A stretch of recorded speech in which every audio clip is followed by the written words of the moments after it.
नमस्कार दर्शक बंधु आज हूँ 3 एप्रिल 2026 चलतु देखने आज सकाल किसी गुरुत्वपूर्ण खबर जदि पर्यंत वीडियो को लाइक करना वीडियो को लाइक करने सह चैनल को सब्सक्राइब करी कमेंट माध्यम जानतु आपण मैंने क्यों जिले देखुंत जहाद्वारा प्रतिदिन एभली गुरुत्वपूर्ण खबर आपण मान पाखे सारे पहुंची पार। नंबर 1 ओडिया अस्मितार महाकुंभ पवित्र ओडिशा दिवस अवसर राज्यव्यापी ओडिया अस्मितार महोत्सव ओडिया पक्ष 2026 शुभारंभ होइछि। ଏହି ऐतिहासिक अवसर में मुख्यमंत्री ओडिशावासी को हार्दिक अभिनंदन जणाइबा सहित ओडिया भाषा संस्कृति और स्वाभिमान सुरक्षा पर आह्वान दैछन्ति। आजिठारु आरंभ होइछि आसंता एप्रिल 14 तारिख अर्थात महाविश्व संक्रांति पर्यंत चलिबाकु थिबा ଏହି स्वतंत्र पक्ष पालन माध्यम ओडिशार समृद्ध ऐतिह्य को विश्व दरबार में पहुंचाइबाकु लक्ष्य रखा जाइछि। मुख्यमंत्री कहिसेंति जे केवल एक सरकारी कार्यक्रम नुहे बरं प्रत्येक ओडियांक पई गर्व स्वाभिमान मुहूर्त। नंबर 2 ओडिशा दिवस रे मोदी जणाइले शुभेच्छा। विभिन्न प्रमुख योजना माध्यम ओडिशार आदिवासी संप्रदायर लोकों एक उन्नत जीवन यापन लगी सक्षम करने दिगरे कार्य करिछु। विशेषकर प्रधानमंत्री जनमन योजना आदिवासी मध्य सबुठार गरीब और दुर्बल गोष्ठी आकांक्षा को पूरण करने दिगरे कार्य करुछि। केन्द्र में एनडी सरकार बंदर आधारित विकास माध्यम ओडिशा को एक प्रमुख सामुद्रिक और शिल्पभित्तिक राज्य भाव में विकसित होगा लगी समर्थन करुछि। नंबर 3 30 जिला योजना कमिटी गठन कले राज्य सरकार। नेता को मिला जिला योजना कमिटी दायित्व 30 जिला योजना कमिटी गठन कले राज्य सरकार।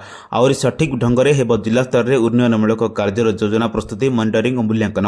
योजना कमिटीर 4 जन मंत्री और 26 जन विधायकों को दायित्व मिली। मंत्री कि विधायक माने यह कमिटीर अध्यक्ष रहिबे। योजना कमिटी 30 नेता को दायित्व दी जाइछि। नंबर 4 सुभद्रा रे जोड़ी हेबे नुआ हिताधिकारी। आसंता कालिठु आरंभ हेबो सुभद्रा योजना नुआ पंजीकरण प्रक्रिया। 1 एप्रिल 30 एक मास जाए पंजीकरण अवधि रही। सुभद्रा पोर्टाल माध्यम नूतन आवेदन ग्रहण करा। मानदंड अनुसार एप्रिल 1 2026 सुधा 21 वर्षरू 60 वर्ष महिला युवती माने सुभद्रा रे पंजीकरण पर आवेदन करें। किंतु जो महिला पूर्व सुभद्रा योजना आवेदन करना केवल से ही अवधि मध्य नूतन भाव आवेदन करेंगे। पूर्व आवेदन कर महिला आवेदन ग्रहण कर योग्य विवेचित हिताधिकारी 2026-27 आर्थिक वर्ष योजना अवधि पर्यंत वार्षिक 2टी किस्त मोट 10,000 टंका सहायता राशि प्रदान कर। नंबर 5 जोगाण मंत्री बड़ सूचना एतिकी जाए बढ़िला धान किणा अवधि। खरीफ धान किणा अवधि 7 दिन वृद्धि कले राज्य सरकार। एने खाद्य जोगाण मंत्री कृष्णचंद्र पात्र सूचना दी कहते जेपरी जड़े चाषी टोकन लाभ जीवन से गुरुत्व दी जाइछि। चलित खरीफ ऋतु में 77 लाख मेट्रिक टन धान किणा सरला। 18,64,000 चाषी धान बिक्री कर सारे। चाषी खाता को 22,884 कोटी टंका जाई सारे। नंबर 6 आज पेट्रोल पंप रे E20 पेट्रोल बाध्यतामूलक। पूर्व E10 पेट्रोल बिक्री होता। पेट्रोल में अधिक परिमाण इथानल मिसा गले धीरे धीरे पेट्रोल निर्भरशीलता कमिज। मध्यप्राच्य तैल आमदानी बाबद में शह शह कोटी जो कारबार करुछि भारत से बड़ संचय कर। आज देश में सबु पेट्रोल पंप रे बिक्री हो E20 पेट्रोल। एने पेट्रोलियम एवं प्राकृतिक गैस मंत्रालय पक्षर नियम बाध्यतामूलक कर। पेट्रोल में 20% इथानल मिश्रण कर बिक्री करने लक्ष्य है अशोधित पेट्रोल आमदानी ह्रास करने। नंबर 7 2027 सुधा समस्त केन्द्र पाइबे निजस्व घर। राज्य अंगनवाड़ी भित्तिभूमि को सुदृढ़ करने सरकार एक बड़ पदक्षेप ग्रहण कर। तृतीय पर्यायर राज्य में 1899 नूतन अंगनवाड़ी गृह को आज उपमुख्यमंत्री प्रभाती परिड़ा उद्घाटन कर।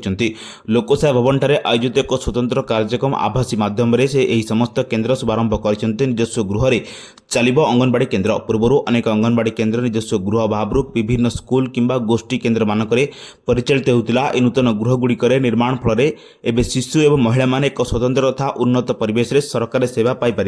नंबर 8 सुमंगल योजनार एसओपी खूब शीघ्र आसब। योजन झील जन्म होबार वर्षक मध्य नाम टंका रखा। झील को 21 वर्ष होगापर आकाउंट को लक्षाधिक टंका जीव बोली उपमुख्यमंत्री प्रभाती परिड़ा कहते। कन्या सुमंगल योजना बजेट रे घोषणा होती। तार एसओपी खूब शीघ्र फाइनाल हो। कन्या सुमंगल योजना एजुकेशन बेस्ड हो। झील जन्म होबार वार्षिक मध्य नाम टंका रखा। झील को 21 वर्ष होगापर आकाउंट को लक्षाधिक टंका जीव। एसबू पूरा एसओपी आसवा पर चित्र स्पष्ट हो बोली उपमुख्यमंत्री कहते। नंबर 9 सबु सहरांचल पीएनजी संजोग बाध्यतामूलक। तैल कंपानी सह बैठक पर जोगाण मंत्री कृष्णचंद्र पात्र सूचना देते। सहरांचल में 3 मास मध्य पीएनजी संजोग दिज्व। स्थायी बासिंदा भड़ा रोकता व्यक्ति पीएनजी सुविधा पाइबे। गैस कलाबजारी रोकने EKYC व्यवस्था अणाई। EKYC सरीगले कहीं आउ कहा ना गैस नहीं पारे। तेबे जो मैंने पीएनजी संजोग नहीं से एलपीजी मना बोली मंत्री कहते। 3 मास मध्य राज्य में बड़ बड़ सहर गुड़िक पीएनजी कनेक्शन कंपानी गुड़ी निर्देश दी जाइछि बोली मंत्री कहते। तेबे सहरांचल गुड़िक भड़ा नहीं ଥିବା ମଧ୍ୟ ଲୋକ ପିଏନଜି କନେକ୍ସନ ନେଇପାରିବେ। ବୈଠକରେ ନଗର ଉନ୍ନୟନ ମନ୍ତ୍ରୀଙ୍କ ସହ ଯୋଗାଣ ସଚିବ ତେଲ କମ୍ପାନୀର ପ୍ରତିନିଧିମାନେ ଉପସ୍ଥିତ ଥିଲେ। ନମ୍ବର 10 ମେ ପ୍ରଥମ ସପ୍ତାହ ରେଜଲ୍ଟ ଅନଲାଇନରେ ମିଳିବ ସାର୍ଟିଫିକେଟ୍। ନିର୍ଭୁଲ ଏବଂ ବିନା ଦ୍ୱନ୍ଦ୍ୱରେ ମାଟ୍ରିକ ଖାତା ଦେଖା ଶେଷ ହେବାକୁ ଯାଉଛି। ସନ୍ଧ୍ୟା 5 ସୁଦ୍ଧା ଖାତା ଦେଖା ସରିବା ନେଇ ସ୍ପଷ୍ଟ ସୂଚନା ମିଳିବ। ଏହାପରେ ମାଟ୍ରିକ ରେଜଲ୍ଟ ପ୍ରକାଶ ପାଇଁ ଦ୍ୱିତୀୟ ପ୍ରକ୍ରିୟା ଆରମ୍ଭ ହେବ। ଏଥର ମେ ପ୍ରଥମ କିମ୍ବା ଦ୍ୱିତୀୟ ସପ୍ତାହରେ ମାଟ୍ରିକ ରେଜଲ୍ଟ ପ୍ରକାଶ ପାଇବା ଲକ୍ଷ୍ୟ ରହିଛି। ମାଟ୍ରିକ ରେଜଲ୍ଟ ଟାବୁଲେସନ ପାଇଁ ଏକ ମାସ ଲକ୍ଷ୍ୟ ରହିଛି। ସେହିପରି ମାଟ୍ରିକ ଫଳ ପ୍ରକାଶ ସଙ୍ଗେ ସଙ୍ଗେ ଛାତ୍ରଛାତ୍ରୀମାନଙ୍କୁ ଅନଲାଇନ୍ ମାଟ୍ରିକ ସାର୍ଟିଫିକେଟ୍ ପ୍ରଦାନ କରାଯିବ। ଏଥିସହିତ ପେପର ଖରାପ ଥିଲେ ସପ୍ଲିମେଣ୍ଟାରୀ ପରୀକ୍ଷା ଦେଇପାରିବେ। ଏନେଇ ବୋର୍ଡ ସଭାପତି ଶ୍ରୀକାନ୍ତ ରାୟ ସୂଚନା ଦେଇଛନ୍ତି। ମାର୍ଚ୍ଚ 19ରୁ ଏହି ମୂଲ୍ୟାୟନ ପ୍ରକ୍ରିୟାର ରାଜ୍ୟରେ 30ଟି ଯାକ ଜିଲ୍ଲାରେ 50ଟି ମୂଲ୍ୟାୟନ କେନ୍ଦ୍ର ଚାଲି ଆସୁଛି। ମାଟ୍ରିକ ସହ ଆରମ୍ଭ ହୋଇଥିବା ଏସ୍ଓପି ଓ ମାଧ୍ୟମ ଖାତା ଦେଖା ଇତିମଧ୍ୟରେ ଶେଷ ହୋଇସାରିଥିବା ବୋର୍ଡ କର୍ତ୍ତୃପକ୍ଷ କହିଛନ୍ତି। ନମ୍ବର 11 ଭିଏଫଏସ୍ ଗ୍ଲୋବାଲ ଭିସା ଆବେଦନ କେନ୍ଦ୍ର ଉଦ୍ଘାଟନ। ଭୁବନେଶ୍ୱର ବାବା ସାହେବ ଆମ୍ବେଦକର ବସ୍ ଟର୍ମିନାଲ ବରମୁଣ୍ଡାରେ ବୁଧବାର ଭିଏଫଏସ୍ ଗ୍ଲୋବାଲ ଦ୍ୱାରା ପରିଚାଳିତ ନୂଆ ଭିସା ଆବେଦନ କେନ୍ଦ୍ର ଉଦ୍ଘାଟନ କରିଛନ୍ତି ମୁଖ୍ୟମନ୍ତ୍ରୀ ମୋହନ ମାଝୀ। ଉଦ୍ଘାଟନ ଅବସରରେ ମୁଖ୍ୟମନ୍ତ୍ରୀ କହିଛନ୍ତି, ଏହି ଭିସା ଆପ୍ଲିକେସନ ସେଣ୍ଟର ପାଇଁ ରାଜ୍ୟ ସରକାରଙ୍କ ନିକଟରେ ସହଯୋଗ କାମନା କରିଥିଲୁ। କେନ୍ଦ୍ର ସରକାର ସହଯୋଗରେ ଆଜି ଭୁବନେଶ୍ୱର ଏହି ଭିସା ଆପ୍ଲିକେସନ ସେଣ୍ଟର କାର୍ଯ୍ୟକ୍ରମ ହୋଇଛି। ନମ୍ବର 12 ଆଜିଠୁ ପୁଣି କଡ଼ାକଡ଼ି ପିୟୁସିସି ଯାଞ୍ଚ। ପଲ୍ୟୁସନ ସାର୍ଟିଫିକେଟ୍ ନଥିଲେ ଫାଇନ୍ ଦେବାକୁ ପଡ଼ିବ। ପିୟୁସିସି ଯାଞ୍ଚ ପାଇଁ ଦିଆଯାଇଥିବା ଡେଡଲାଇନ୍ ଶେଷ ହୋଇଛି। ଏପ୍ରିଲ 1 ପର୍ଯ୍ୟନ୍ତ ପିୟୁସିସି କୋହଳ କରାଯାଇଥିଲା।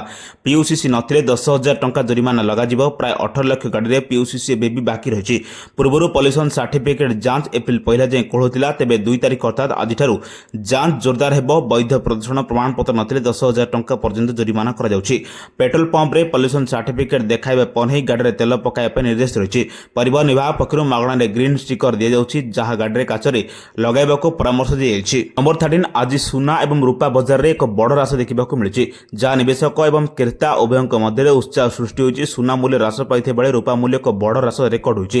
ବିବାହ ଋତୁ ପୂର୍ବରୁ ଏହି ହ୍ରାସକୁ ଏକ କ୍ରୟ ସୁଯୋଗ ଭାବରେ ମଧ୍ୟ ଦେଖାଯାଉଛି। ମଲ୍ଟି କମୋଡିଟି ଏକ୍ସଚେଞ୍ଜ ଆଜି 24 କ୍ୟାରେଟ୍ ସୁନା ମୂଲ୍ୟ 3,333 ଟଙ୍କା ହ୍ରାସ ପାଇ 10 ଗ୍ରାମ ପିଛା 1,50,375 ସ୍ଥିର ହୋଇଛି। ଏହି ସମୟରେ ରୂପା ମୂଲ୍ୟ 13,037ରେ ଏକ ବଡ଼ ହ୍ରାସ ରେକର୍ଡ କରାଯାଇଛି, ଯାହା କିଲୋଗ୍ରାମ ପ୍ରତି 2,30,464କୁ ହ୍ରାସ ପାଇଛି। ନମ୍ବର 14 5 ଜିଲ୍ଲାକୁ ଝଡ଼ ବର୍ଷା। ଆଭ୍ୟନ୍ତରୀଣ ଓଡ଼ିଶାରେ ପ୍ରବଳ ଗରମ ଅନୁଭୂତ ହେଉଥିବା ବେଳେ ଉପକୂଳରେ ଥଣ୍ଡା ଅନୁଭୂତ ହେଉଛି।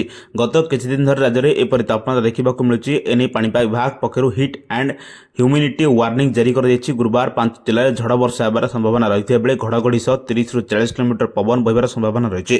ଆସନ୍ତା 4 ତାରିଖ ଯାଏଁ ଏପରି ଝଡ଼ ବର୍ଷା ଲାଗି ରହିବ। ଆଜି 3 ଜିଲ୍ଲା ଗଞ୍ଜାମ, ଗଜପତି, ପୁରୀକୁ ତାତି ନେଇ ୟେଲୋ ୱାର୍ଣ୍ଣିଂ ଜାରି ହୋଇଛି। ସେହିଭଳି ନୂଆପଡ଼ା ଓ ନବରଙ୍ଗପୁରକୁ ଝଡ଼ ତୋଫାନ ନେଇ ୟେଲୋ ୱାର୍ଣ୍ଣିଂ ଜାରି କରିଛି ପାଣିପାଗ ବିଭାଗ। 5 ତାରିଖ ପରଠାରୁ ପାଗରେ ପରିବର୍ତ୍ତନ ଆସିବ। ନମ୍ବର 15 ଚଳିତ ଖରିଫ ଋତୁରେ ରେକର୍ଡ ସଂଖ୍ୟକ ଧାନ ସଂଗ୍ରହ ହେଉଛି। 18,64,000 ଚାଷୀ ଧାନ ବିକ୍ରି କରିସାରିଛନ୍ତି। ଏଯାବତ୍ 77 ଲକ୍ଷ ମେଟ୍ରିକ୍ ଟନ୍ ଧାନ କିଣା ସରିଛି। ଚାଷୀଙ୍କ ଧାନ କିଣିବାକୁ 7 ଦିନ ଅବଧି ବୃଦ୍ଧି କରିଛନ୍ତି ସରକାର ବୋଲି ଆଜି ସୂଚନା ଦେଇଛନ୍ତି ସମବାୟ ମନ୍ତ୍ରୀ ପ୍ରଦୀପ ବଳ ସାମନ୍ତ। ଯେଉଁ ଚାଷୀ ଧାନ ବିକି ନାହାନ୍ତି, ଏବେ ସେମାନଙ୍କ ପାଖରେ ଥିବା ବଳକା ଧାନକୁ ବିକ୍ରି କରିପାରିବେ। ମିଲରେ ଜାଗାର ଅଭାବ ପାଇଁ ଧାନ କିଣା ପ୍ରକ୍ରିୟା ଟିକେ ବିଳମ୍ବ ହେଉଥିଲା। ଜଣେ ଚାଷୀର ଧାନ ରହିବ ନାହିଁ। ସରକାର ସମସ୍ତ ଧାନ ଉଠାଇବେ। ଆସନ୍ତା ବର୍ଷକୁ ଏପରି ସମସ୍ୟା ଯେପରି ନ ହେବ ସେ ନେଇ ସରକାର ବ୍ୟବସ୍ଥା କରୁଥିବା ମନ୍ତ୍ରୀ କହିଛନ୍ତି। ଏହିଭଳି ଗୁରୁତ୍ୱପୂର୍ଣ୍ଣ ଖବର ପାଇବା ପାଇଁ ଆମ ଚ୍ୟାନେଲ ସହ ଯୋଡ଼ି ରୁହନ୍ତୁ। ଯଦି ପର୍ଯ୍ୟନ୍ତ ଭିଡ଼ିଓକୁ ଲାଇକ୍ କରିନାହାନ୍ତି, ଭିଡ଼ିଓକୁ ଲାଇକ୍ କରିବା ସହ ଚ୍ୟାନେଲକୁ ସବସ୍କ୍ରାଇବ୍ କରି କମେଣ୍ଟ ମାଧ୍ୟମରେ ଜଣାନ୍ତୁ ଆପଣମାନେ କେଉଁ ଜିଲ୍ଲା ଦେଖୁଛନ୍ତି, ଯାହାଦ୍ୱାରା ଏଭଳି ଗୁରୁତ୍ୱପୂର୍ଣ୍ଣ ଖବର ଆପଣମାନଙ୍କ ପାଖରେ ସର୍ବପ୍ରଥମେ ପହଞ୍ଚି ପାରିବ। ବ୍ୟୁରୋ ରିପୋର୍ଟ, ସାବଧାନ ଓଡ଼ିଶା।